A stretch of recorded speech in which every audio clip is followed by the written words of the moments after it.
Bueno, agradecemos la presencia con nosotros de la abogada Laura Acosta, reconocida por múltiples trabajos que ha hecho en los temas judiciales, en seguimiento a casos importantes en nuestro país. Y bueno, en esta ocasión, tal y como anunciábamos antes de irnos a la pausa, vamos a hablar sobre esta decisión del Tribunal Constitucional que fue conocida el día de ayer y que tiene que ver con ese contrato que se hizo con el Estado Dominicano, una empresa particular con el Estado Dominicano para instalar en puertos del país rayos X y que ayer conocimos que fue declarado inconstitucional después de 17 años de que se había realizado este contrato y se había sometido posteriormente un recurso para que se declarara de tal manera. Buenos días, Laura, ¿cómo estás?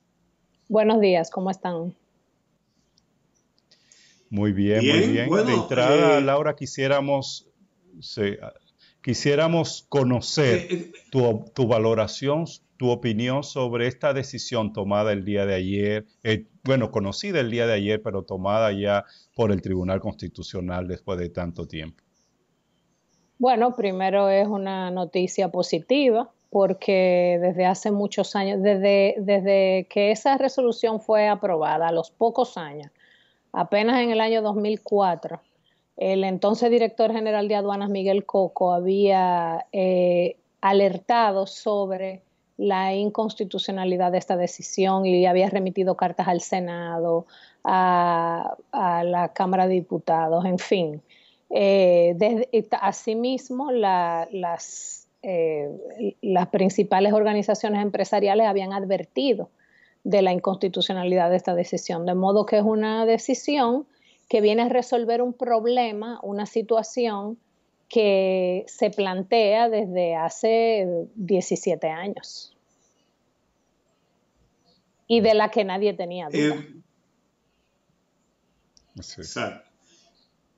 Para que la gente sepa de lo que se trata, trataré de resumirlo en pocas palabras. En el 2002, la viuda del general Bochán Javier consigue con el gobierno del PRD una decisión insólita, un contrato mediante el cual el Estado le concede a una empresa privada el monopolio, nada menos que de la vigilancia de el contenido de todos los contenedores que entran y salen del país.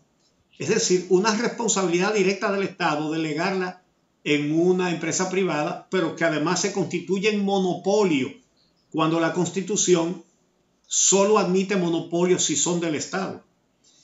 Y eso fue en el 2002.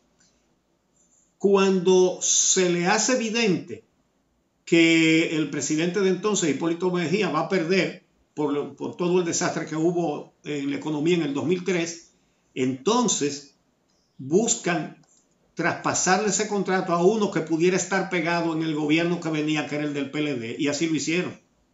El contrato entonces llegó a las manos del doctor Salomón Melgen Semán, hoy condenado en los Estados Unidos por más de 60 cargos de eh, eh, fraudes Fraude al sistema económicos financiero. contra el Estado norteamericano.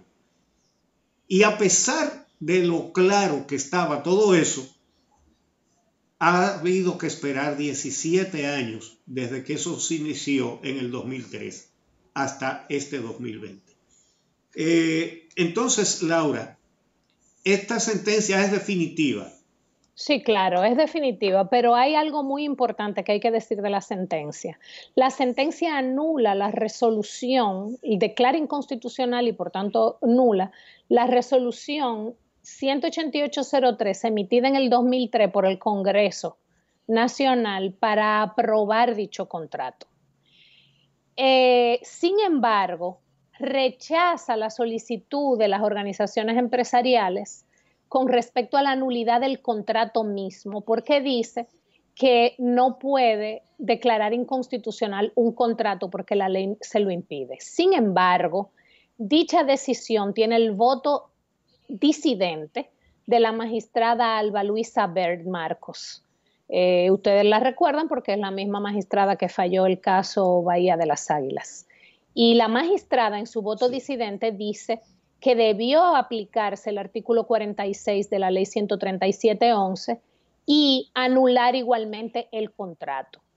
A mí me preocupa que hay un voto salvado del magistrado presidente del Tribunal Constitucional, es decir, que él está de acuerdo con el contenido de la decisión, pero hay un punto en el cual él quiere dar otra visión de la interpretación de la norma propia y diferente a la de la mayoría. Y entonces él dice que los derechos adquiridos por esa empresa, gracias a ese contrato, pueden ser reclamados por la vía judicial por las partes si han habido afectaciones de derechos y que por tanto solamente podía anularse la resolución del Congreso Nacional y no así el contrato mismo.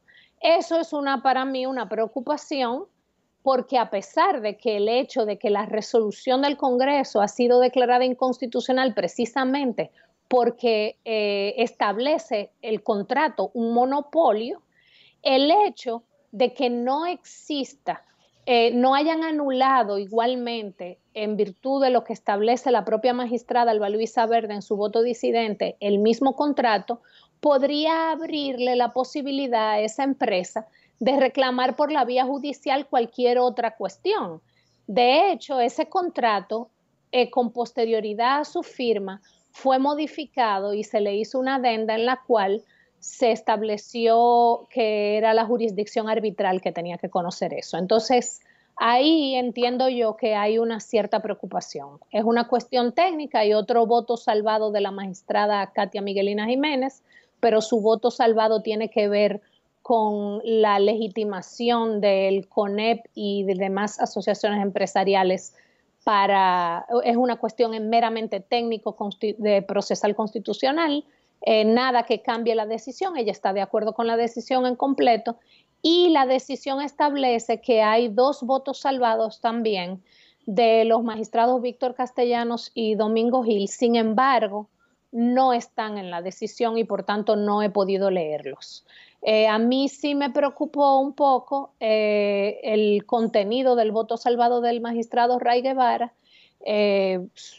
y lo que eso puede implicar en la mente de aquel que ha perdido y que tiene tantos años luchando para que ese contrato se mantenga. Pero definitivamente cualquiera que sea la solución dada o lo que pretendan hacer esta empresa, la realidad es que de manera definitiva es imposible otorgar una concesión de manera exclusiva a la seguridad de los puertos. Además, una función del Estado, Laura, entregársela a una empresa privada. Podría significar entonces, o sea, habría la posibilidad o existe el riesgo de que esa empresa pueda exigir al Estado algún tipo de compensación al no declararse el contrato como tal inconstitucional. Yo creo que existe la posibilidad de abrir un litigio, si no es que existe ya, porque uno no sabe si esas personas tienen un litigio abierto. Hace mucho tiempo que no sé lo que ha pasado con ese contrato.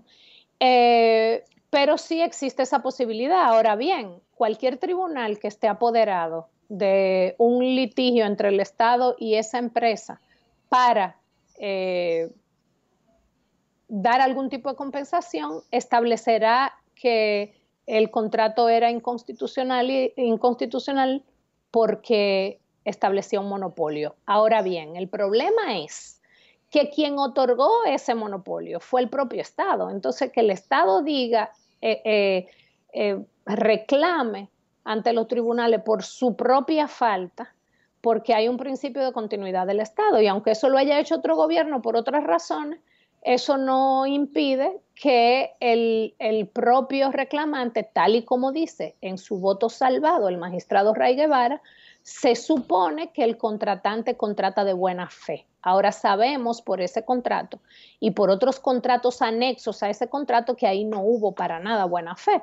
De modo que habría que ver cuál sería la defensa, pero sí existe la posibilidad de que se abra un nuevo litigio por esto, pero definitivamente mientras eso ocurre, por lo menos los puertos de la República Dominicana no estarían en manos de esa empresa, sino que eso se trasladaría a los tribunales, pero podría costarnos, sí.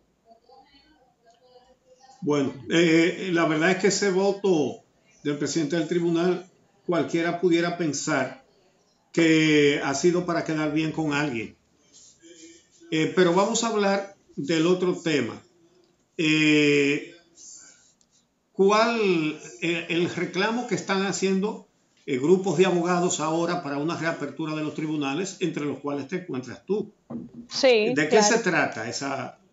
Bueno, de lo que se trata la cuestión es de que ya tenemos varios ya meses de confinamiento y entonces entendemos nosotros que es prudente que se reinicien las actividades del Poder Judicial, porque la realidad es que mientras estamos en un estado de emergencia, es importante que exista la posibilidad para los ciudadanos de acudir a los tribunales a hacer sus reclamos. Por ejemplo, y te pongo un ejemplo, el asunto laboral. Hay muchos empleados que han sido suspendidos de sus empleos y tal vez se ha cometido alguna arbitrariedad con respecto, el trabajador ha sufrido alguna arbitrariedad por parte de su empleador.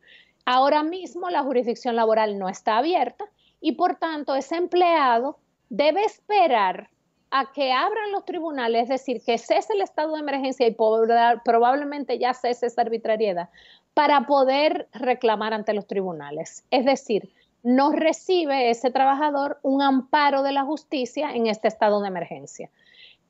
¿Por qué? Porque lo hizo muy bien el Consejo del Poder Judicial, no vamos a decir que no. Se suspendieron las labores en los tribunales en razón de esta pandemia y para evitar los contagios. Sin embargo, se han mantenido las labores con respecto a las medidas de coerción, a los derechos de los ciudadanos en materia penal y el amparo de sus derechos fundamentales cuando hay una prisión injusta, etcétera. Y se han establecido audiencias virtuales. Nosotros entendemos, los abogados que presentamos estas propuestas, que existen los mecanismos para reabrir los tribunales, no para que haya una afluencia en los edificios de los palacios de justicia de personas, sino para que puedan hacerse audiencias virtuales en algunas materias, para que puedan, planteamos una serie de propuestas con respecto a la declaratoria de estado de emergencia, de cómo podemos limitar la cantidad de personas en los tribunales, tratando de hacer que los procesos se hagan de manera digital en su mayoría. La realidad es que la mayoría de las materias en la justicia dominicana se manejan por escrito. Uno va a una audiencia civil, por ejemplo, y lo que hace es leer conclusiones, salvo que haya una audición de testigos o una comparecencia personal. En realidad, lo que hacemos es leer conclusiones, se depositan por escrito y luego el juez en un tiempo dado, a veces muy largo, por cierto, emite su decisión. De modo que lo único que haríamos sería hacer que esa lectura se hiciera en audiencias virtuales. Hay limitaciones legales, pero el Poder Judicial tiene iniciativa legislativa para cualquier obstáculo legislativo que vea para proceder. Sabemos que el Poder Judicial, porque hemos estado en contacto constante, el Poder Judicial ha estado constantemente organizando reuniones y webinars para que los usuarios sepan en qué camino marchamos, y el Poder Judicial se está organizando para poder avanzar en esto. Sin embargo, nosotros creemos que urge. Bien.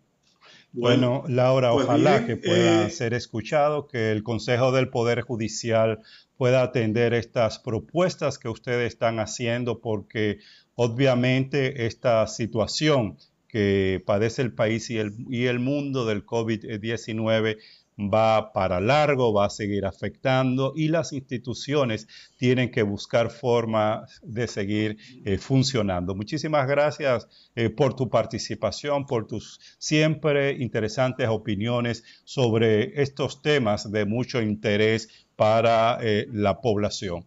A ustedes no se vayan, cuando regresemos venimos con nuestro bloque final. Volvemos.